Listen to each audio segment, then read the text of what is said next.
नमस्कार दोस्तों, नमः शिवाय। जीवन ज्योति चैनल में आप सभी का हार्दिक स्वागत करती हूं। दोस्तों, आज बात करूंगी बैसाख माह में पड़ने वाली अमावस्या के विषय में। दोस्तों, अमावस्या तिथि आप सभी लोग जानते हैं, हमारे हिंदू धर्म में, हमारे सनातन धर्म में बहुत ही महत्वपूर्ण तिथि है।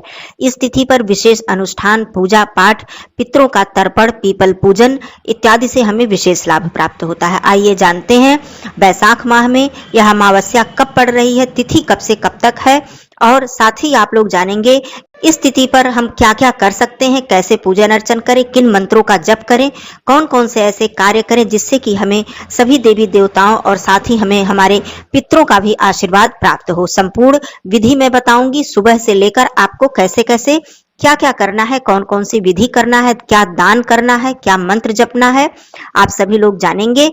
वीडियो में आप लोग अंत तक जरूर बने रहिएगा। चैनल पे आप लोग पहली बार आए हैं तो चैनल को सब्सक्राइब कर लीजिएगा। वीडियो पसंद आता है तो एक लाइक जरूर कीजिएगा। कमेंट बॉक्स में ओम नमो भगवते वासुदेवाय नमः अवश्य लिखिएगा। दोस्तों, अमावस्या तिथि के विषय में बहुत कुछ बताने की आवश्यकता नहीं है, क्योंकि आप सभी लोग जानते हैं अमावस्या, पूर्णिमा, एकादशी, प्रदोष ये सारी तिथियां हमारे हिंदू धर्म में बहुत अधिक महत्व रखती हैं।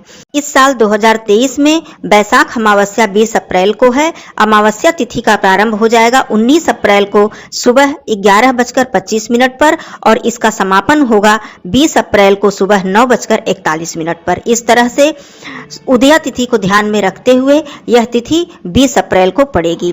इस दिन जैसा कि आप सभी लोग जानते हैं कि बैसाख माह है। बैसाख माह में स्नान का, दान का, विष्णु जी की पूजा अर्चना करने का, पीपल पूजा करने का, तुलसी जी की पूजा करने का बहुत ही अधिक महत्व है।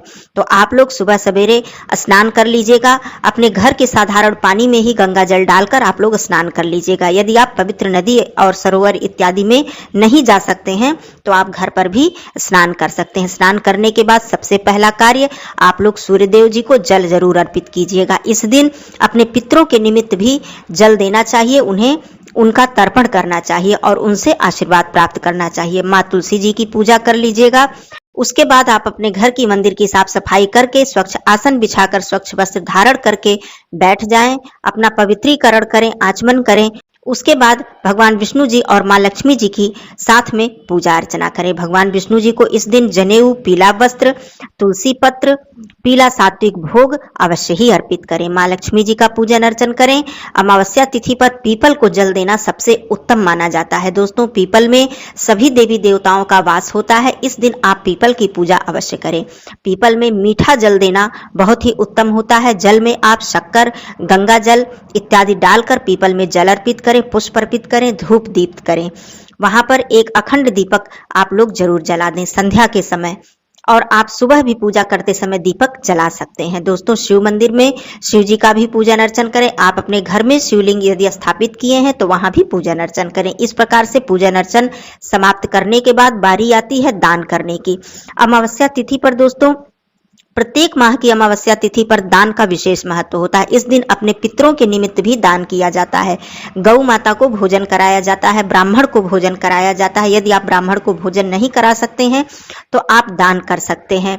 बैसाख माह में दान का विशेष महत्व होता है, जिसमें कि आप इस दिन जल का दान कर सकते हैं। जल का विशेष महत्व है। आप मटकी में, जो कि मिट्टी का पात्र होता है, उसमें जल भरकर आप दान कर सकते हैं। फलों में आप जैसे रसीले फल जो होते हैं, खरबूजा है, पपीता है, जो गर्मियों में विशेष लाभ पहुंचाते हैं, ऐसे फलों का दान आप कर सकते हैं। मिट्टी के कलश का दान कर सकते हैं। आप चाहें तो तिल का दान कर सकते हैं, वस्त्र का दान कर सकते हैं, छाता, जूते, चप्पल, पंखा इत्यादि का दान भी कर सकते हैं। आप इस दिन खिचड़ी का दान कर सकते हैं, उड़द की दाल का भी दान कर सकते हैं, तेल का दान कर सकते हैं, चने की दाल, और वैसे भी जो भी सामग्री हो उसका दान कर सकते हैं। दोस्तों, दान की कोई सीमा नहीं है। दान की जो सामग्री है उसका कोई अंत नहीं है। सबसे जरूरी है कि आपकी श्रद्धा, आपकी शक्ति। साथ में किसी ब्राह्मण को कुछ दक्षिणा भी आप दे दें, किसी गरीब की सहायता कर दें, किसी को भोजन करा दें, गौ माता की सेवा कर दें। कहने का मतलब है जो भी आपसे हो सके इस दिन आप अवश्य करें। दोस्तों, बात करती हूं कि इस दिन आप किन मंत्रों का जप करें जिससे कि आपको विशेष लाभ की प्राप्ति होगी। जैसा कि मैंने बताया कि पितरों के निमित्त जल देना। संध्या के समय आप अपने घर के दक्षिण दिशा की तरफ एक पितरों के निमित्त दीपक अवश्य ही जलाएं। और मैं मंत्रों की यदि बात करूं तो आप इस दिन पूरे दिन ओम नमो भगवते वासुदेवाय नमः मंत्र का जप कर सकते हैं, पूजा स्थल पर भी बैठकर, और वैसे भी मानसिक रूप से आप अपने चलते फिरते अपने कार्यों को करते हुए भी इस मंत्र का जप कर सकते हैं, जो कि बेहद प्रभावशाली मंत्र है और महामंत्र है। इस मंत्र के प्रभाव का वर्णन करना कठिन है, अत्यंत ही शुभ फल प्रदान करने वाला मंत्र है।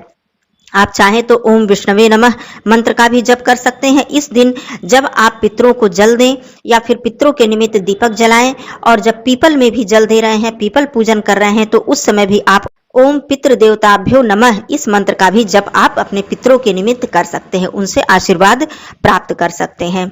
इस दिन सूर्य जी के मंत्र का भी जप आप लोग कर सकते हैं। तो मंत्रों की कोई कमी नहीं है, आप जैसा भी चाहें, जैसा भी आपकी शक्ति हो, श्रद्धा हो, आप इस तरह से मंत्रों का जप कर सकते हैं।